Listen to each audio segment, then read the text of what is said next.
Most of you will be aware now of our crystal automatic chemical dosing systems. These are two of the probes that are used in them, mainly in the domestic type panels. We have a Redox probe which has got the yellow cap, and again the sockets on the controllers are colour coded, as the probes do almost look identical.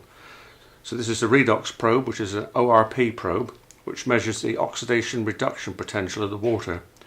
In other words, how well the sanitizer is going to work. It doesn't actually measure the levels of chlorine itself, just the way it can work. This is the pH probe that measures the acid or alkalinity of the water. And again, it's the blue cap on this one, and the sockets are colour coded. When you handle these probes, it's important to make sure they're kept in their little protective jars.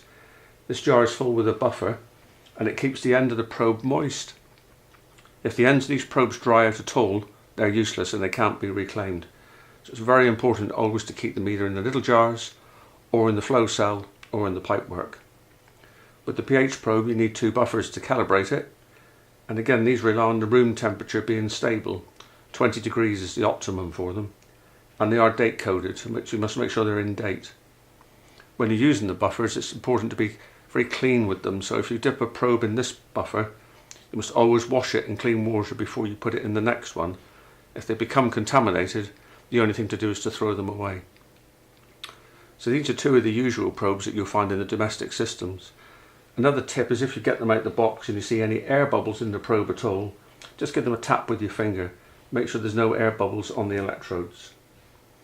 These are the two main ones for the domestic systems, and if you do have any questions on them, please don't hesitate to contact us in the usual way.